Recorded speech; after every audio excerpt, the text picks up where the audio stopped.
A worker cooperative, or co-op, is like a business, only instead of being controlled by the boss's boss's boss, it is controlled democratically by the workers themselves. Every co-op has a constitution, or rather a set of bylaws, that everyone follows. While each co-op has different bylaws, they all have similarities. They might say something like this: a cooperative worker is also known as a member. Each member gets some share of the co-op's profit, and each member gets equal voting power when making decisions. Well, sort of. The issue with voting on every little decision is that there are so many to be made that it requires hours of meetings every day, leaving no time to actually do the things your co-op wants to do. So most cooperatives elect a board of directors to make some kinds of decisions, usually ones necessary for the co-op to operate, while other decisions still must be made democratically by all members. Usually bigger picture decisions like modifying the bylaws, accepting new members, or electing board members. Elections are held regularly so that any board member who abuses their power or otherwise runs things badly will be voted out. You and your coworkers can fire your boss. Imagine that. There's tons more to the bylaws, addressing things like the process behind board meetings, member meetings, decisions without meetings, consensus in voting, and how people get paid.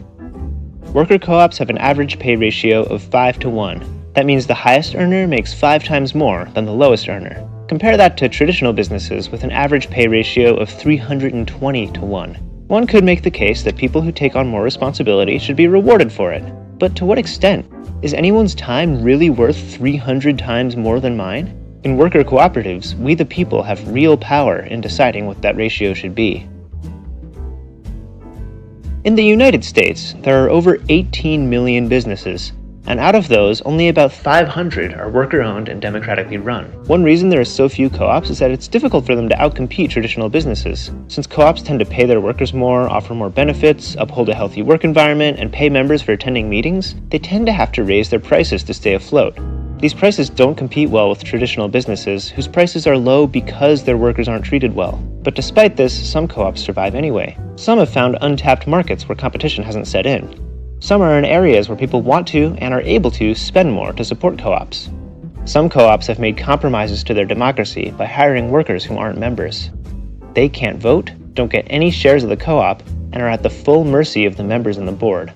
Under the current economic system, the more democratic co-ops generally are at a disadvantage. So do cooperatives stand a chance? My answer to this question is, I don't know, but it's worth exploring the possibility. Cooperatives are more resilient in areas where there are other cooperatives and low unemployment, because in those areas, traditional businesses tend to lose employees. But it's hard to start a lot of cooperatives at once, let alone start just one. But if we could reach a point where co-ops dominated, they would have some serious revolutionary potential. If co-ops become diverse enough in their production, it's possible that they could network together and make coordinated decisions. Each co-op in a given area could elect a representative to have meetings about what each co-op needs and what surpluses are available, and decide how to distribute them. Each co-op could get their production materials from another without relying on money. There's no reason to stop there.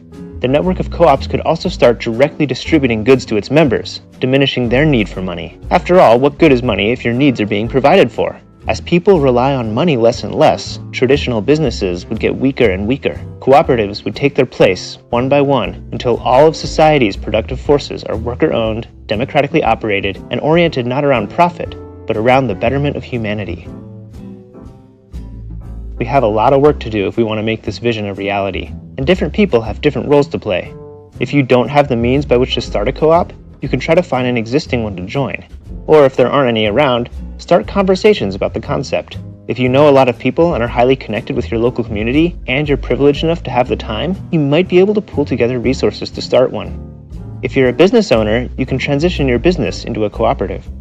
Finding a craft that can also support other cooperatives helps to form the very beginnings of a mutually supportive network that could become the new organizational basis for all production. Thank you for watching this video.